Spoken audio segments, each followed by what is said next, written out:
Survival of the fittest. It's why we're all here. Surely Turkey has as much say in his future as any other bird.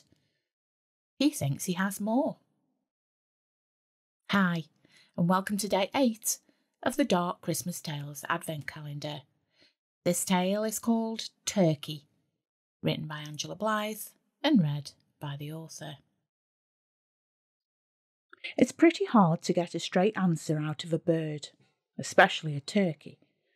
Only he holds the answer to this terrible tale, and he's playing his cards very close to his chest, or breast, in his case. The first signs of it were in October. They were so subtle that we missed them.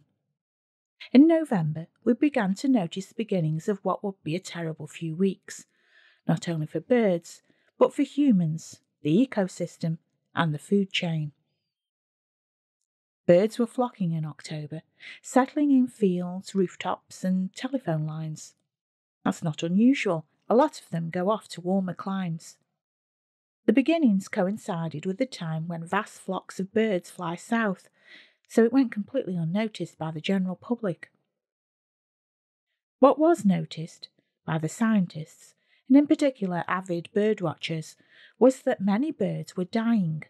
A lot more were being found dead on the ground, and the others seemed agitated and angry.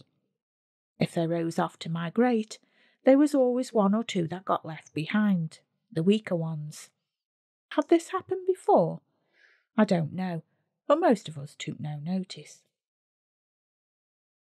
At the beginning of November, everyone noticed that the birds seemed full of rage and were turning on other weaker or smaller types of birds than themselves. Not only were stronger birds killing the other weaker species, but it was occurring even within their own flock. The fighting was everywhere, every type that you could think of. Starlings, blackbirds, parrots, penguins, flamingos and pelicans. Even birds in people's homes. If there were 2 of them, one would kill the other. The remaining one didn't look happy about their triumph either. At the end of November, all that was left were evil flocks of alpha birds. Sometimes they got agitated and attacked one another, or a group of seagulls would attack a single hawk, and afterwards they would target a robin. The scientists were at their wits' end. Several of them already had birds in captivity for various reasons, and these birds acted in precisely the same way as the wild birds. The virus must be airborne.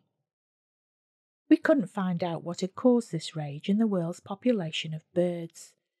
Their eyes were red and bloodshot. They angrily squawked at anything. They were more aggressive to a smaller or less able breed. Birds were dwindling fast. In some places, for example, beneath trees in a park, you might come across a pile of 150 dead birds. Farmers brought their free-range chickens inside to save their lives. But again, if these were not kept separate, they'd fight to the death. There was only one bird that seemed to remain sane. The festive turkey. And at first we were happy about that, because if we didn't have turkeys, we wouldn't have Christmas dinner. A couple of days later, what birds were left were targeting any animal that they could find outside. People stopped taking their dogs for a walk. Cat owners locked their cat flaps. The price of cat litter rocketed. Dead foxes, badgers and hedgehogs could be found everywhere, their eyes pecked out. Hundreds of bloody wounds were all over their body. In Scotland, there were no longer any wild deer or reindeer. They didn't stop with the animals. People were being attacked. What size the human was didn't bother them. Of course, children were targeted most, but attacks on adults were frequent too. The birds that remained had survived because they were the fittest. The red-eyed beasts were very aggressive and now hunted in packs of genus. You could smell them if they were close. The dust on their wings especially, but also the blood on their beaks and claws. And another smell. To me, it smelled like illness. rot. These birds still didn't live in harmony. When they were eating their prey, if one bird got a bit more meat than the other bird, they would be turned on and killed. The mixed flocks began soaring high and then plunging down towards barns, smashing through the windows to get to the chickens. Farmers brought their other livestock inside. Cows, sheep, turkeys, pigs, all jostled for a bit of room indoors, hidden from the aggressive birds. Children couldn't go to school anymore. Even a couple of weeks ago, playtime had been limited to indoors only. It got to the stage, however, that children couldn't get from their parents' cars to the classrooms before being targeted. There were some human deaths. It was mainly older people caught by flocks of birds while putting rubbish in their bins. The birds began to slowly kill each other off. A scientist likened it to a championship football league. The best were now competing to be the victors. If we waited long enough, we wouldn't have this plague at all, or any birds. Another problem was that the birds weren't breeding. No baby chicks were being hatched. They were all fighters, not lovers. The majority of bird species had become extinct, apart from the ones in captivity. Then surprisingly, on a Tuesday evening, it all stopped. The threat was over. What happened was that every single bird just died where it was. Some were in the air and banged down hard on cars, their owners peeking outside, wondering what was going on. A few were sitting on chimney pots, waiting to target humans to peck. These ones dropped down dead, cascading down chimneys into the fireplaces. They were like falling leaves. One day the sky was full of them, and the next day they were all over the floor, like vile, rotting garbage. Every one of them was gone, from swans to pheasants to budgies. Sadly, there was only one type of bird left, and that, love them or hate them, was the turkey. Did they know what was going on? Was something in their genetic makeup enabling them to be immune from this? Was it a virus? Was it madness?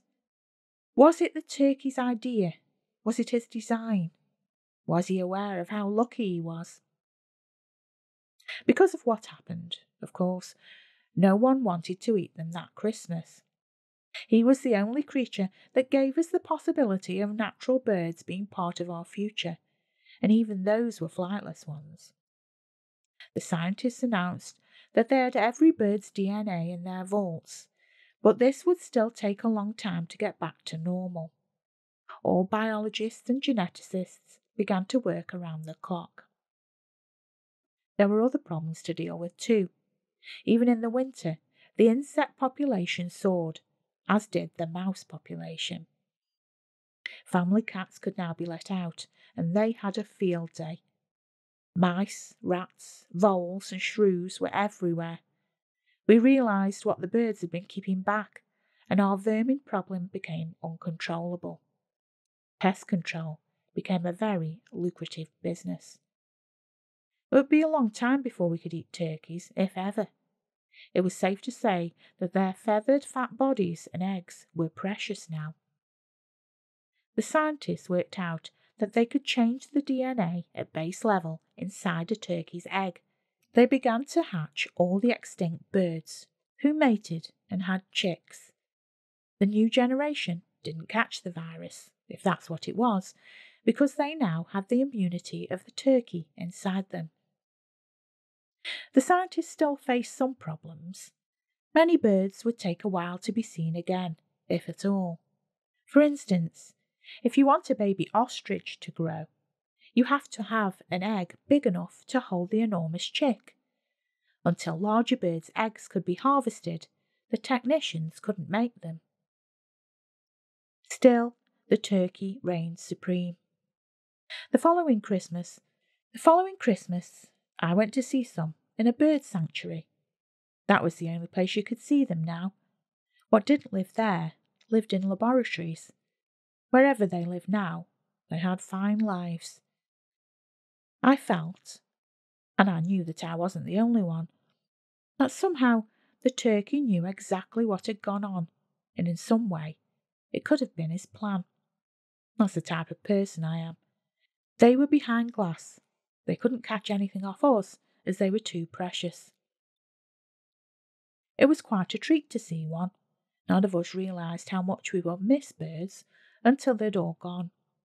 It cost £10 to go in, and that all went to the turkey's upkeep.